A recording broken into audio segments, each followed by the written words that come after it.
We're back again. My mic might be a little too hot. Check. All right. How's it going, folks?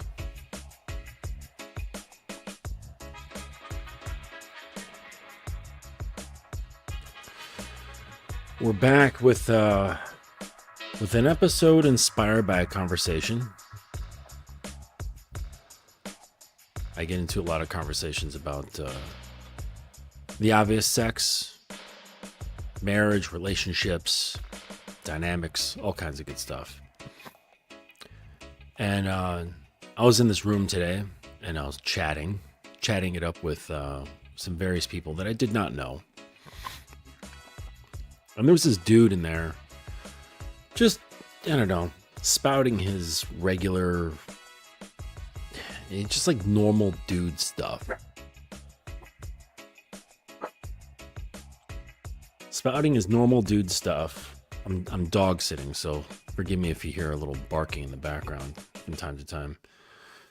But yeah, so he was just kind of spouting some nonsense, and you know, I chimed in, tell him what I do and what I think, and he couldn't believe that I was just operating from just a normal monogamous relationship. He couldn't find that believable, and he's like, wait a second. He's like, so does your woman, does she bring you other women to sleep with? I said, no. So I think if I asked her to, she would. But it's not something that I'm after. It's quite a bit to manage. And he said, and he was like looking for holes. It was really weird. He was looking for just something for him to criticize. And I was talking to him about just like, basically my relationship and how it goes, the dynamic that's involved in it. And I got this distinct impression that he was just very much driven by vagina. He was driven by pussy. And it went completely over his head. Went completely over his head when I told him that pussy doesn't rule me, that I don't do things for pussy, that it's not anything that's really controlling my thoughts, controlling my behavior, and things of that nature. And this is where, a lot of you guys get caught up. You get caught up in this sort of stuff. And I say it again, that if you are led by pussy, if you're influenced by pussy, and I get it, feels good, right? It's fun to play with. But if you are moved by pussy, you're not able to lead. And I really don't think that you're fully within your stance as a man. I don't think that you're fully within the grasp of the identity,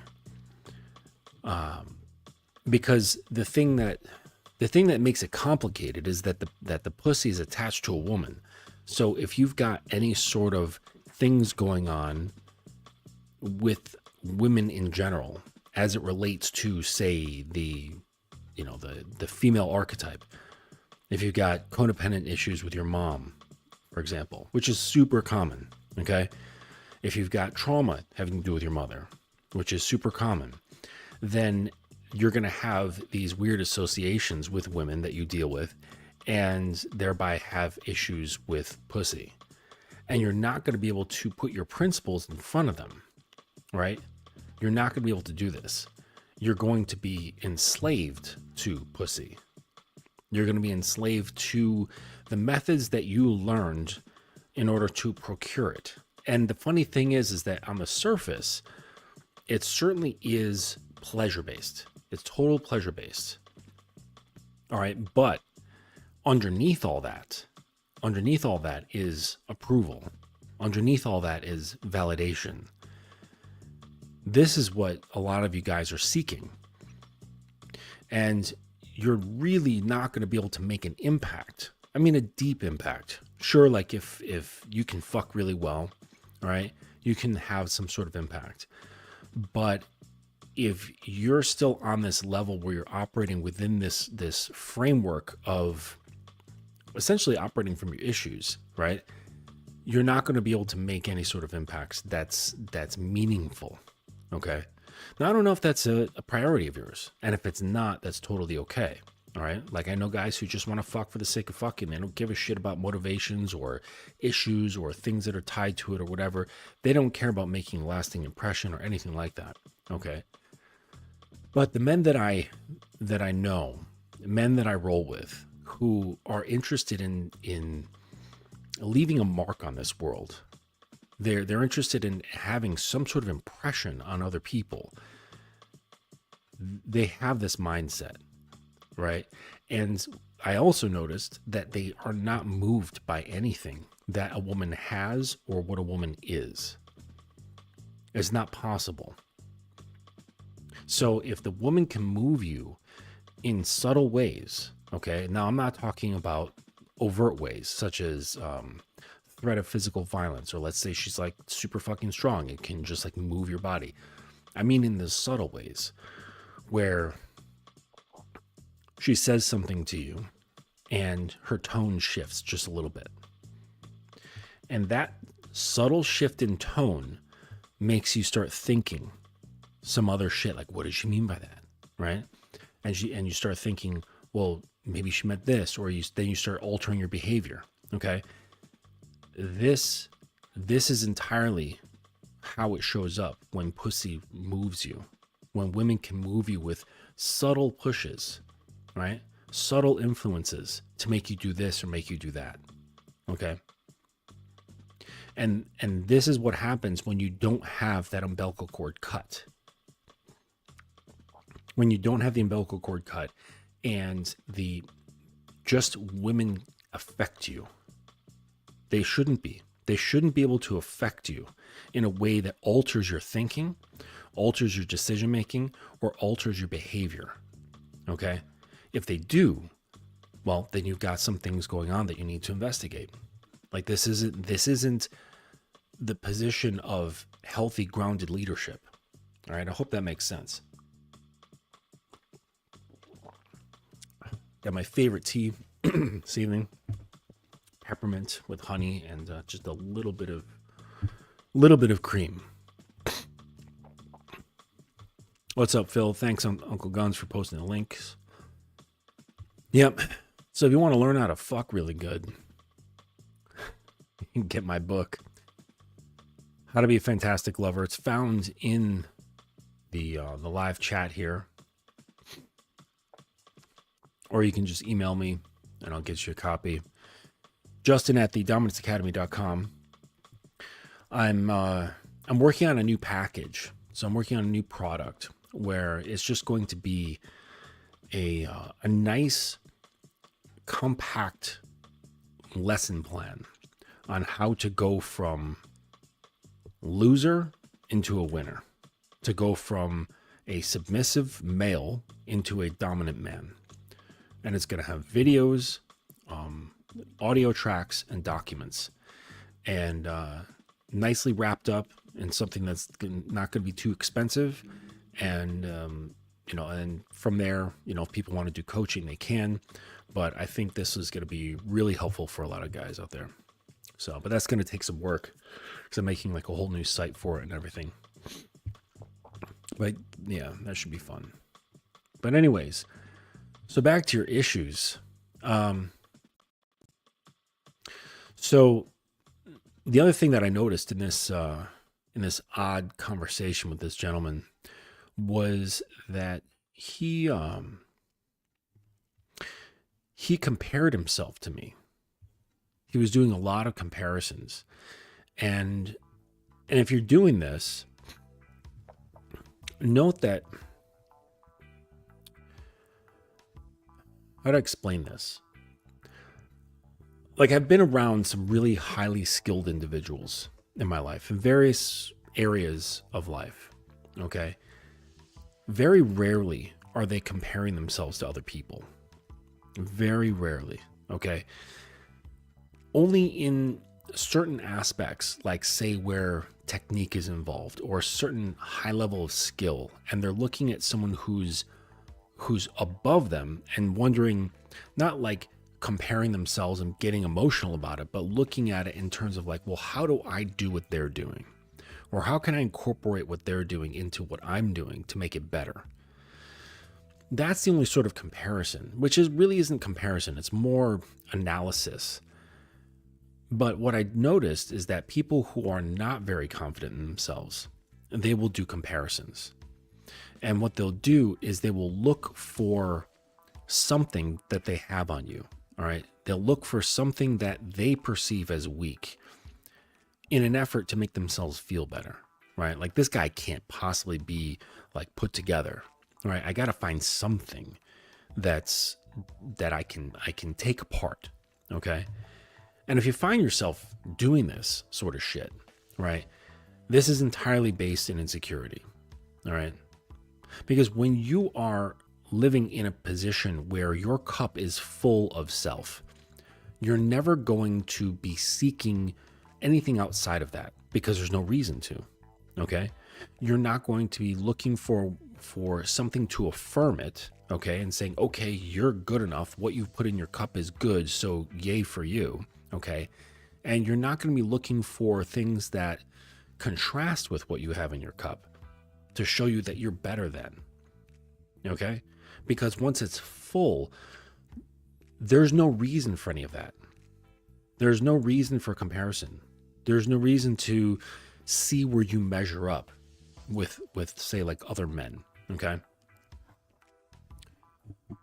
So this is entirely from a position of weakness. It's entirely from a position of insecurity.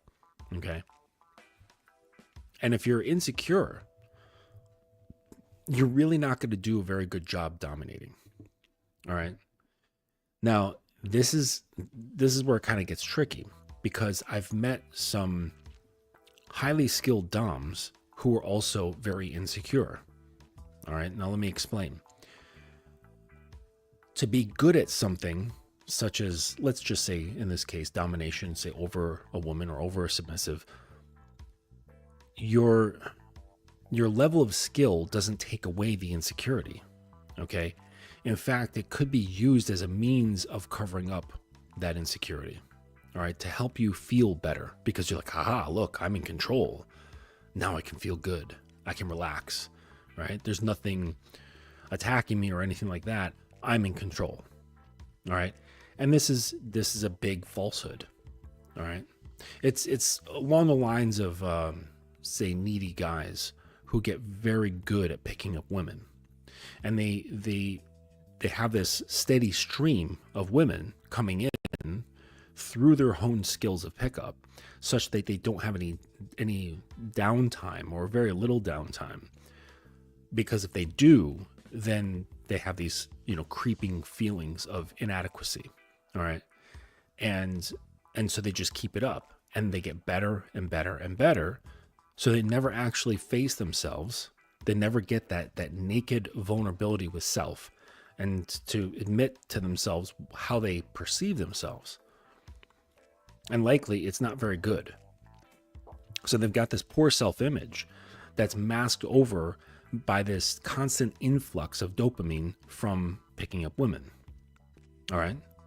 So in the same sense, I've seen this of doms who get very good at being a dominant, the actions of, and bringing women in and essentially manipulating them into the position of submissive so that they can feel better about themselves. So the dom can feel better about themselves. And I've seen this a number of times. So just because someone may be good at something doesn't necessarily mean that they are where they need to be. Okay? Like, it's kind of a weird, I don't know how to explain it. It's kind of like a weird Zen thing, right? you want for nothing. Like when you're full, I guess it makes sense when you look at it this way. When you're full of self, you want for nothing. Nothing really matters all that much, right? Now, I guess that's hard to kind of deal with if you're, say, like in your 20s. You know, I get it. Like you've got this fire and you're like, I gotta prove myself, you know, into the world and all that good shit. You know, and that's fine. Like that's what's supposed to happen for you. Okay. But I hope that you come to a position. I hope you come to a position in your mind sooner than later that is so full of self that you do not need any kind of this this sort of validation from the world to say, hey, you know, you've got it going on. You've got skill. You are worthy of attention. You're worthy of worship or whatever, right? Admiration. Because it doesn't mean anything, okay? And if you grow to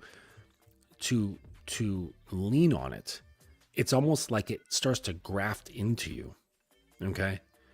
And it's hard to kind of like rip that off, right? As you mature, as your mind matures, it's hard to rip that off because it starts that thing that you're leaning on grafts into your identity.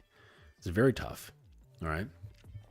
So it's good to start learning these things and challenging them before it becomes too, you know, like immersed into your system. Okay. So, you know, what has that got to do with pussy? Well, pussy actually goes really far back. You know, you think it's just this hot chick, you know, across the way, and you're like, dang, I'd like to fuck her. You know, it's much more involved than that. It really is. And because, you know, we're never really doing anything purely for what it is that we see, right? There's always motivation, right?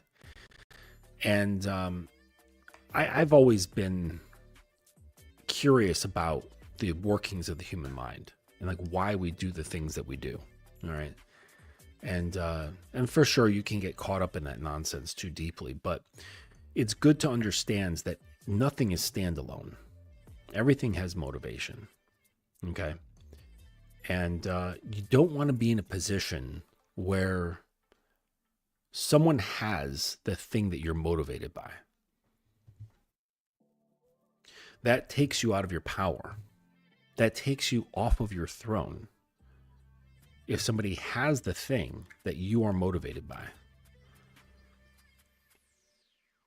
So you know, what comes to mind, and it's actually a scene that I tell my students to watch all the time.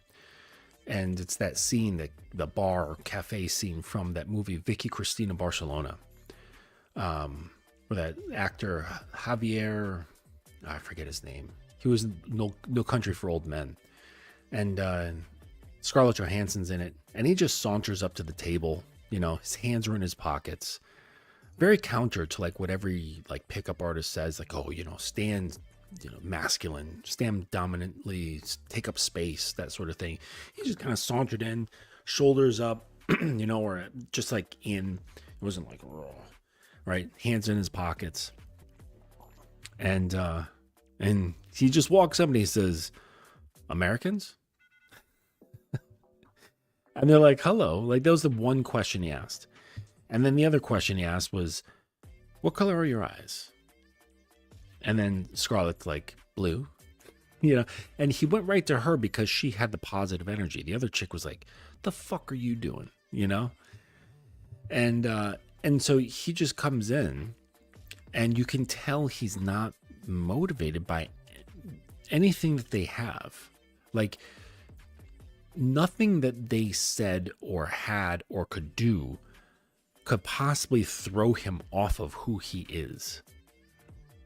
Absolutely nothing. And the one lady was like trying to be a total cunt, right? And so this didn't phase him at all. He actually used Scarlett Johansson's character against this woman, right? Like she said some shit test nonsense, and he looks over at Scarlett and he's like, does she always just suck the life out of everything? some shit like that. Like real haymaker sort of hit to the top of her head. And it was good. And the reason I bring this up is that his entire demeanor and how he was carrying himself, which was reflected upon his mindset and his mood and how he felt about himself, it showed that the women had no influence over him whatsoever. They could not control him. They could not move him. Okay? And then he put out his offer, and then he floated off to his own table. And he said, we leave in an hour. And that's it. To say he didn't even care whether they joined him or not. Like, I'm leaving in an hour. If you're with me, you're with me. If you're not, you're not. All right? And this is the kind of relaxed, grounded stillness that you need to approach women with at all times. At all times. And with the sentiment of the plane's leaving in an hour, you're with me or you're not. And with no attitude, no threats, like it's just straight, plain, objective fact. Either you're with me or you're not. Now the difference, this is a big difference between men and just regular guys, okay? And let's just say Javier's character is an example of a man. He knew exactly what he wanted prior to meeting these women. And he was showing how they can fit into that, right? Your program consists of things that have everything to do with you, right? Or at least you should know that. If you don't know about a program and you'd like some guidance on actually how to construct one, get in touch with me, okay? It's not just this floaty, swirly concept that you keep in your head and just sounds cool, right? It's actually something you can construct, all right? So he had a program. He had a program in this film, and it was all about himself. And he let it move him, and he didn't let what they wanted to do move him, right? This is the position that you want to be in, like at all times, okay? And like I said, the reason why he was able to say, either you're with me or you're not, is because he knew exactly who he was, what he wanted to do, and when. It was all very, like you could look at it the micro, right? Like he wanted to see the sculpture on the island, and he was going to take a plane, and he was going to leave in an hour, okay? And you could expand that, right? He wanted to go to the island to see the sculpture via plane, and was leaving in an hour. You could expand that as like each of those items as like, say, metaphor for something larger, okay? As an analogy. And this is what it's like operating as a man. And they can come and join you and enjoy themselves. And this could be either in the micro of just, say, like a small, short chance meeting, or bringing someone into your life for something of a long haul. And it's like with the same nonchalant, grounded, still place. You're with me or you're not. And that's how it goes. Okay. And if you're moved by pussy, it's never, ever going to work out for you. I promise. I promise you. Now go have your fun. All right. Go out, bang a bunch of chicks, get yourself involved in some drama or what have you, right? You're going to learn. You're going to find out that it's not a path to truth. Pussy is not a path to power. Well, it actually can be a path to truth if you get yourself mixed up in problems due to pussy, and you have the wisdom to learn from these problems, right? So then it can lead you to truth. But in and of itself, pussy is not a pathway to truth. It's not a pathway to power. It's not a pathway to leadership. It's not a pathway to self-discovery. It's not a pathway to self-actualization. None of it. It's not a pathway for men at all. It does nothing for you. For males, it does a fuck ton. Right? It makes them feel good. It puts a smile on their face. Right? It makes them feel strong. It makes them feel cool. It makes them feel desired. Right? We talked about that on the last show, the desire to be desired. It makes them feel desired. It makes them feel worthy. It makes them feel capable. It makes them feel adequate. All things that you should be supplying of yourself. You should be supplying your own validation, your own sense of adequacy, your own sense of strength, your own sense of value, your own sense of pleasure. So this is the main way of how males and men differ. And this guy that I was talking to was a 45-year-old male who absolutely was letting pussy rule him. Absolutely letting pussy rule him. And, it's a shame. It really is, because this sort of thing is what it brings things down. I mean, shit. Isn't that like some like old Greek wars? You know what? What was it? Troy or something shit like that? Wasn't that started over some pussy? Right? Or they were like, I don't know. Yeah, I think these two guys they're fighting over some pussy. But yeah, all kinds of fucked up shit like that will happen, right? And not only like external wars, you know what I mean? These wars can happen internally. These wars will happen inside you, and they will tear you apart. They will tear you apart based on this little fleshy hole.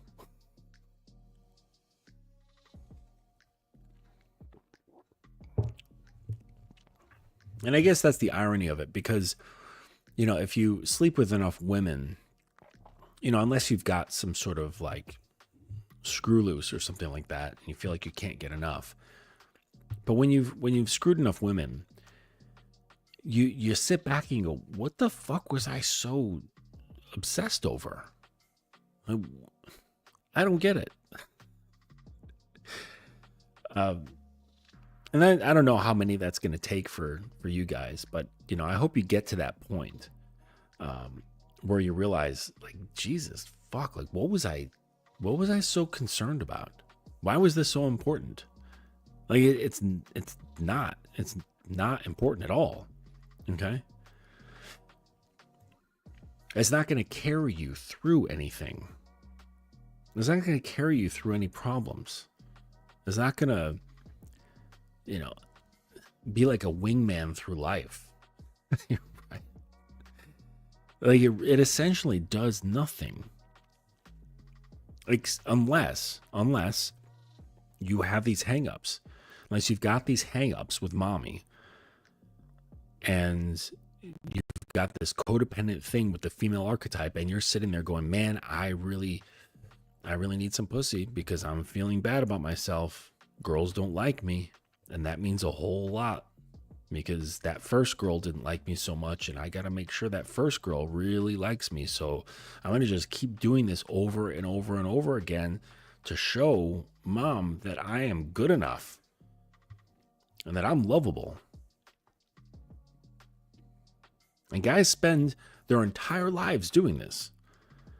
Their whole life. They'll spend like a whole 30-year-long marriage in the same mindset as this. And then when the wife divorces him because eventually she realizes, fuck, this guy really isn't a man. He's a 8-year-old boy trapped in the body of a 55-year-old dude. Right? Or, 45-year-old guy, or however old he is when they divorce. And as she sees it, right? She sees the emotional depth, right? And it's like, my gosh, he's a bit of a child.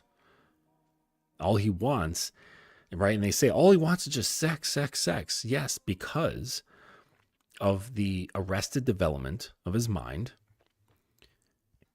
He uses sex as a means to feel connected, appreciated, seen,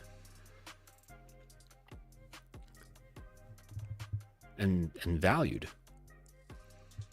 Because like, well, if the woman is sleeping with me, that means she really likes me. And that's the way I can really feel it, right? That the woman cares for me. It's because she's sleeping with me. Now, when a woman does care for you, she does want to have sex with you, okay? But it's when the guy has this need in there. That's what causes the whole fucking thing. That's what fucks everything up, right? It changes her actions into something completely different, right? There's a big difference between feeding someone who's starving and feeding someone who isn't starving. Right? It's kind of like that. The serving of the food takes on a different feel. Okay?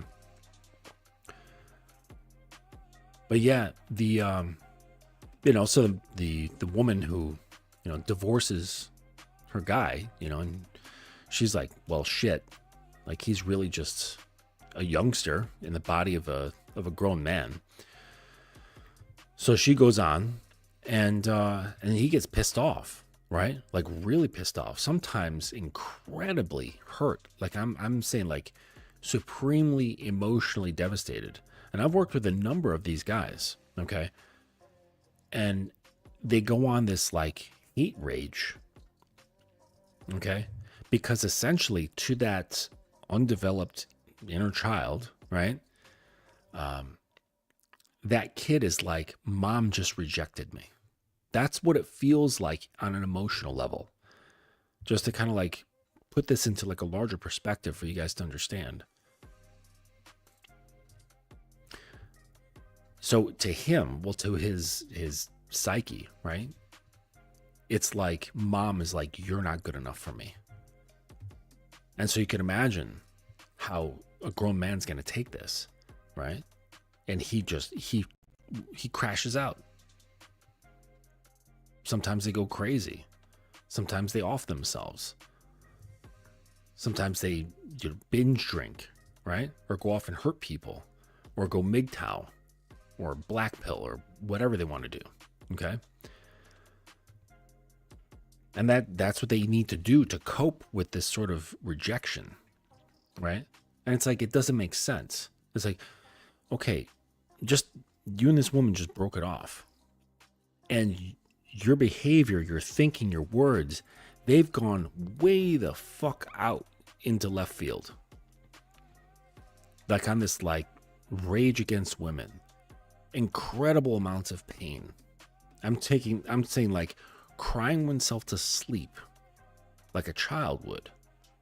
Okay? Doing pouty behavior like breaking stuff or breaking themselves with drugs, alcohol, bad decisions, whatever. Okay? Right? Or deleting themselves.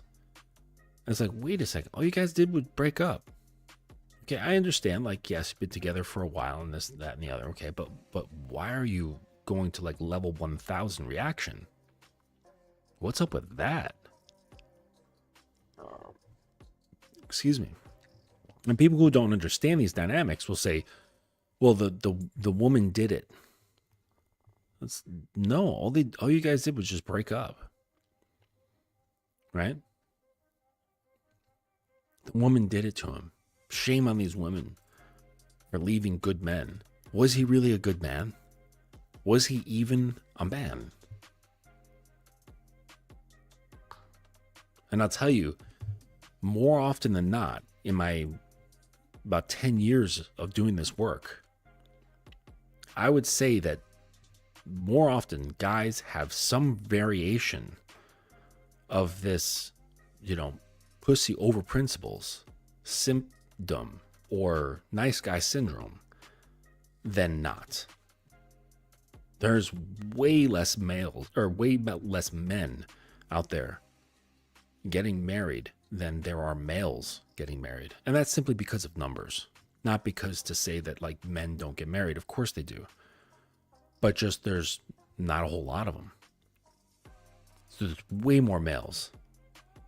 And so therefore, if you just take a whole bunch of like the male population, there's going to be more males getting married than men. So it's no wonder that divorce rate is high. It's actually going down. It's trending downward, so that's good. But that could be for other factors. Who knows? Maybe ladies are going to be singing a different tune. It's cheaper to keep him. But yeah, wouldn't that be a hoot? But yeah, it's. I think that is a greater explanation than just getting angry at women and saying, "Oh, well, she just got bored," right? Oh, she's not happy. Oh, she's not getting the attention that she used to get, right? These are some things that I've heard. And it's like, no, the thing is about humans, we don't get rid of things that are valuable, period. We just don't. Like if you're out in the woods and with very minimal gear and you come across a knife, right? You're going to hold on to that thing like it's gold, right? Because that knife could mean the difference between survival and death. All right? You come across a pair of dry socks out in the woods, that shit will change your life, right? So we have an inherent instinct for keeping things that are valuable, right? From I think from an instinct survival level all the way up to just superficial things that, like, whatever it is we find valuable, we're going to hold on to it, right? Like I've got this watch, all right, that was passed down to me. It's not a great watch, but to me it's valuable. I fucking love this watch. And so I'm not getting rid of it. Like, sure, I've got other watches that are way better, technically speaking, but this watch is so valuable to me that I will never let it go. It's a piece of shit. Like, it's probably worth like $50, right? So as it pertains to men, women are not going to get rid of a good man. They're going to get rid of disposable males.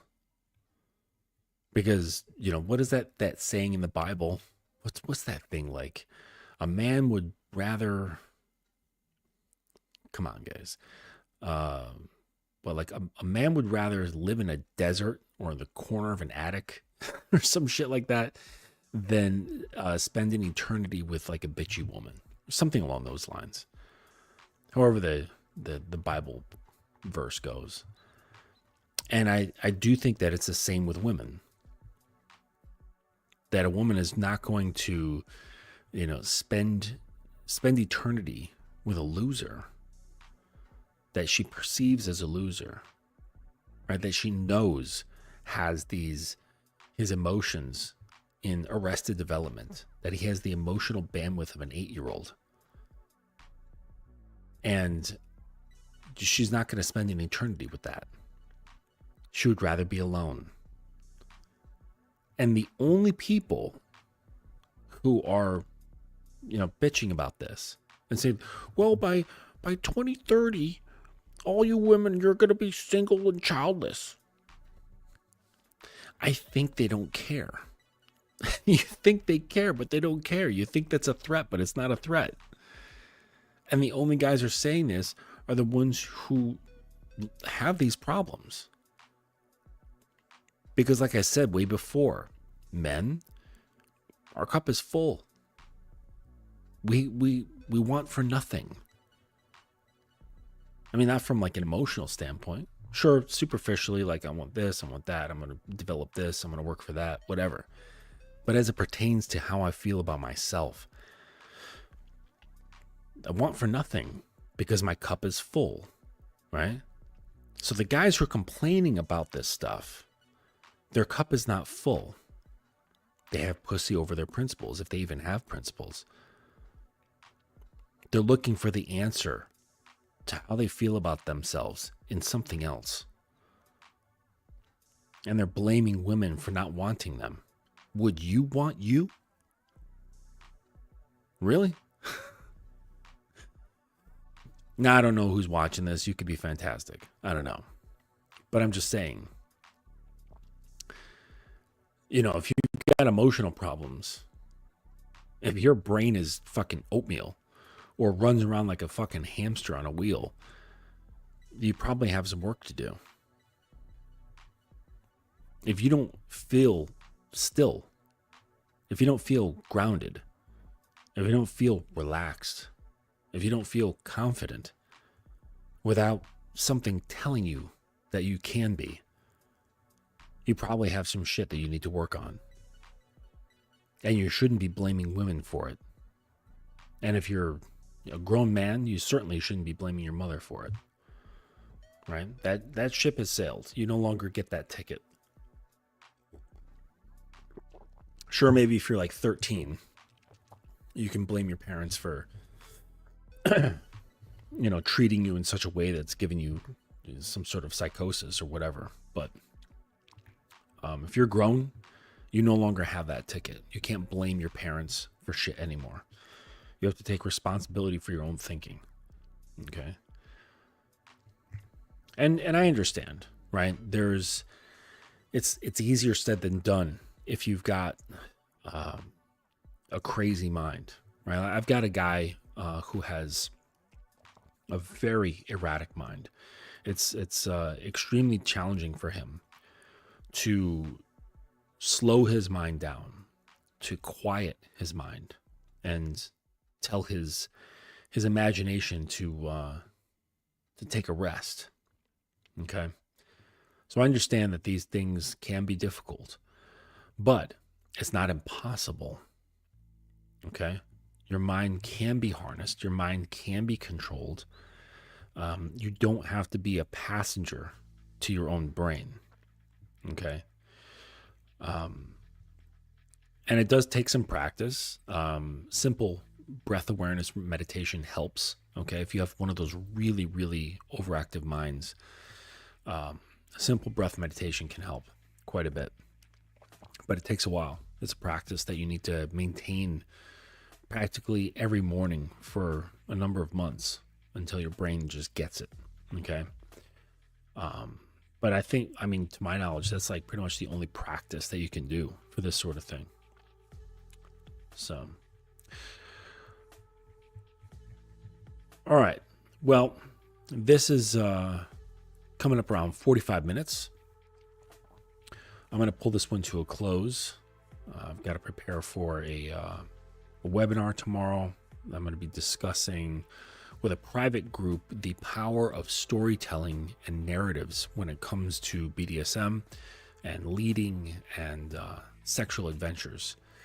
And that sort of stuff and more is available through my content that is paid.